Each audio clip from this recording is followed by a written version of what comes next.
आज की प्रेस वार्ता उत्तर प्रदेश में जो निहत्थे किसानों के साथ हुआ है उसके ऊपर वो वार्ता है।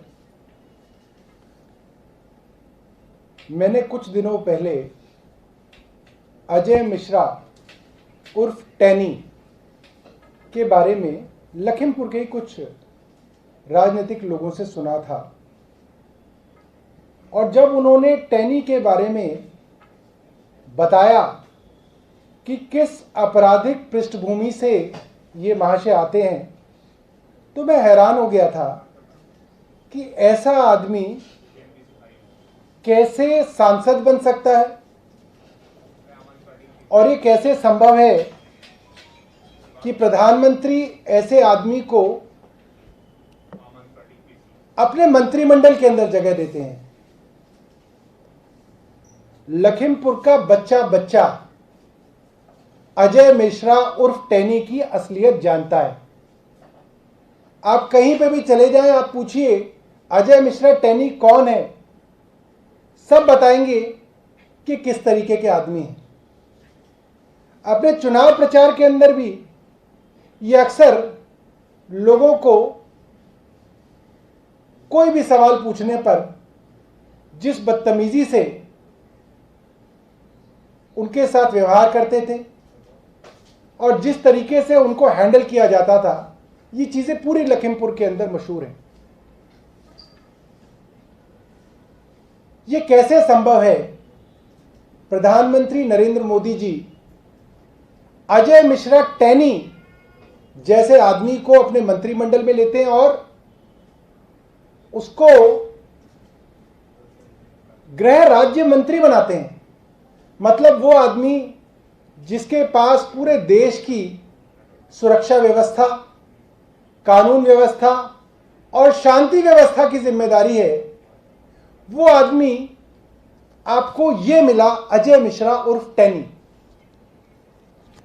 और इन्होंने खुद अपने मुंह से कुछ दिनों पहले कहा था, किसानों को खुल्लम खुल्ला धमकी देते हुए कहा था कि आप पता कर लेना मंत्री और सांसद बनने से पहले अजय मिश्रा टैनी क्या चीज है।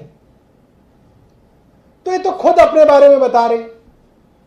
और उसके बाद मेरी अभी कुछ लखीमपुर के लोगों से बात हुई, जिस बर्बरता के साथ किसान दूसरी तरफ मुंह करके बैठे हुए थे, इन्होंने उनके ऊपर फुल स्पीड से गाड़ी जिस तरह से चलाई है, लोग बता रहे कम से कम 60 से 70 लोग इसके अंदर जख्मी हुए हैं। कम से कम 60 से 70 लोग। जैसे फिल्मों में दिखाते हैं ना कि आप कहते हैं कि इस झुंड को मैं गाड़ी से रौंद दूंगा, उस तरीके के हालात यहां पे किए गए हैं। अब एक सिपाही का बयान भी आ गया है जिसमें उन्होंने बोला कि इन्होंने अपने हाथ से पिस्टल चलाई और वो गोली भी किसी को सर में जाके लगी है। उसकी लाश भी अभी वहीं पे चौराहे पे किसानों ने रख रखी है। मुझे बताया गया है, इस चीज को अभी तक मैं कंफर्म नहीं कर पाया हूं कि जिसको वो गोली लगी है वो एक वहां के लोकल जर्नलिस्ट हैं, सर में उन्हें गोली लगी है। मैं प्रधानमंत्री जी से पूछना चाहता हूं, अभी तक अजय मिश्रा उर्फ टैनी को मंत्रिमंडल से क्यों नहीं निकाला गया, उनको अभी तक क्यों नहीं बर्खास्त किया गया? अभी तक प्रधानमंत्री का इसके ऊपर कोई ट्वीट, कोई बयान क्यों नहीं आया? प्रधानमंत्री जी अभी तक इस पर मौन क्यों हैं? हर अपोजिशन के नेता को वहां पर जाने से क्यों रोका जा रहा है? यह सीधा सीधा हाथरस मॉडल है। जैसे हाथरस के अंदर एक दलित लड़की की सामूहिक बलात्कार करने के बाद जो हालत की गई और उसके बाद जब वो मर गई, उसके परिवार वालों को डरा धमकाकर हाउस अरेस्ट किया गया। आधी रात को बच्ची की लाश को मिट्टी के तेल को डालकर, पेट्रोल डालकर उस लाश को जला दिया गया। सारे सबूत नष्ट कर दिए गए। किसी अपोजिशन पार्टी के लीडर को वहां पे पहुंचने नहीं दिया गया। बिल्कुल उसी तरीके से केस को दबाने की, लीपापोती करने की कोशिश उत्तर प्रदेश सरकार और केंद्र सरकार कर रही है। वहां पे सारे इंटरनेट सेवाओं को बंद कर दिया गया है। वहां पर लोगों को जाने नहीं दिया जा रहा। सब लोगों के कम्युनिकेशंस को बंद कर दिया गया। यहां तक कि सामान्य फोन भी बहुत मुश्किल से वहां पर लोगों से मिलाए जा रहे हैं। मुझे नहीं लगता, मैंने कई देर तक इंटरनेट पे सर्च किया, पूरी दुनिया के इतिहास में आपको ऐसा कोई वाकया मिलेगा कि आपके राजनीतिक तो किसी से परेशानियां हो सकती हैं कि आपकी राजनीतिक तौर पे किसी से नहीं बनती है, आपको उसकी शक्ल पसंद नहीं है, मगर आपको ऐसा कोई तानाशाह नहीं मिलेगा दुनिया में। बड़े बड़े तानाशाह, गद्दाफी जैसे तानाशाह, हिटलर जैसे तानाशाह हुए, मगर ऐसा कोई आपको नहीं मिला होगा कि खुद तानाशाह के परिवार के लोग अपने विरोधियों के ऊपर गाड़ियां चढ़ा दें और उनको वहीं पर मार दें। ये तो हद हो गई, ये तो हैरानी की बात है कि इस तरीके का हालात आज दिल्ली के, आज उत्तर प्रदेश के अंदर, देश के अंदर, हमारे भारत देश के अंदर इस तरीके के हालात हो रखे हैं और ये बहुत शर्म की बात है। आम आदमी पार्टी के नेताओं को भी वहां पर जाने से रोका गया है।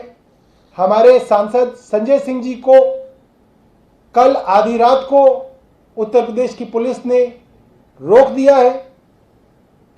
वो जहां पर थे वहां पे अभी भी मौजूद है और कोशिश में है कि वो वहां पर जाकर परिवार वालों से और किसानों से मिले। आम आदमी पार्टी पूरे देश में इसके विरोध में प्रदर्शन करेगी। आज शाम को 5 बजे आम आदमी पार्टी जंतर मंतर पर इसके विरोध में प्रदर्शन करेगी और मांग करेगी कि इन मंत्री साहब को, अजय मिश्रा उर्फ टैनी को तुरंत मंत्रिमंडल से बर्खास्त किया जाए, इनके बेटे को गिरफ्तार करके जेल में भेजा जाए और वहां की इंटरनेट सेवाओं को बहाल करके जो लोग भी परिवार वालों से और किसानों से मिलना चाहते हैं उनको मिलने दिया जाए। बहुत बहुत धन्यवाद।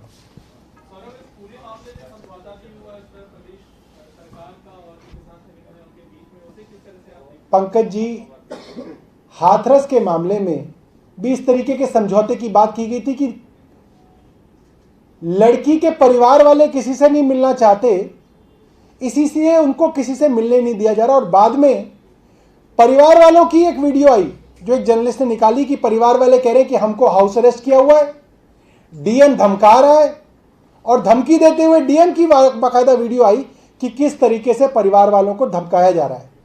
जब वहां पर किसी भी राजनीतिक दल को पहुंचने नहीं दिया जा रहा, वहां पे मीडिया को नहीं पहुंचने दिया जा रहा, वहां की इंटरनेट सर्विसेज बंद कर रखी है ताकि वहां के लोगों के बयान बाहर ना आ सके, वहां की वीडियो बाहर ना आ सके, तो डरा धमकाकर किसी भी आदमी को आप बिठा लीजिए कुर्सी पे कि जी हमारा समझौता हो गया। किसी के घर के लोग मर जाएं तो वो कितना ही किस तरह का भी आदमी हो, वो समझौता नहीं करता अपने घर वालों की मौत का। ये बहुत शर्म की बात है कि जिस तरीके से हाथरस के अंदर लीपापोती की गई थी उसी तरीके से यहां पे किया जा रहा है। और बाद में हाथरस में साबित हुआ, बाकायदा सीबीआई जांच में साबित हुआ कि आरोपियों को उत्तर प्रदेश सरकार बचाने की कोशिश कर रही थी। जिन लोगों के ऊपर शुरू से आरोप लगाए जा रहे थे और परिवार वाले आरोप लगा रहे थे, आरोपी वही साबित हुए और उत्तर प्रदेश की योगी सरकार उसके परिवार वालों के ऊपर बलात्कार के आरोप लगा रहे थे। कितनी शर्म की बात है। और बाद में बात साबित हुई। अभी भी कोशिश ये है कि लीपापोती करी जाए, बाद में जब लोगों का ध्यान हट जाए, मीडिया का ध्यान हट जाए, तो सच्चाई कहाँ छपती है, फिर कौन वहां पे मीडिया का आदमी वहां पे जाएगा। आज सिर्फ और सिर्फ इसके ऊपर लीपापोती की जा रही है। और कोई सवाल? जी मोहित बताइए। बीजेपी का ये कहना है कि सार्वजनिक छठ पूजा होनी चाहिए और सार्वजनिक छठ पूजा रोकने के बावजूद वो लोग कह रहे हैं कि हम लोग पूजा करेंगे क्योंकि ये स्वच्छता का त्योहार है। और इस पर उन्होंने प्रतिक्रिया देते हुए ये कहा है कि आप लोगों ने जानबूझ के लिए रोका। देखिए, मुझे जो ध्यान है,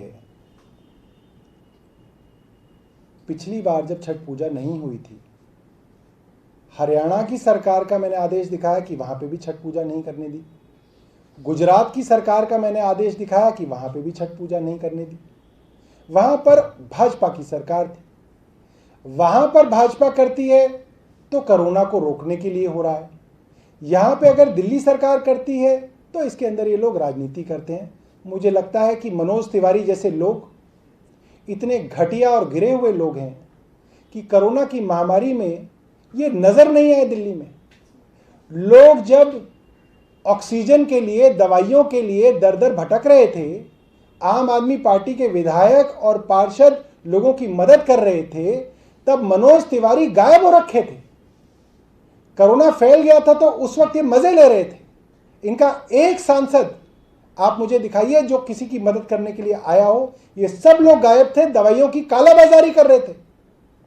आज जब दिल्ली के अंदर सामान्य माहौल है तो ये चाह रहे हैं कि दोबारा से कोरोना फैले, दोबारा से लाशों पर राजनीति करें। मुझे लगता है कि बहुत शर्म की बात है। मनोज तिवारी बताएं कोरोना के दौरान वो क्या कर रहे थे और कहां छुप के बैठे हुए थे। दिल्ली वाले उनसे जानना चाहते हैं। दिल्ली वालों ने उनको वोट देके सांसद चुनाए, उनकी जिम्मेदारी बनती है कि उनको ये बताएं।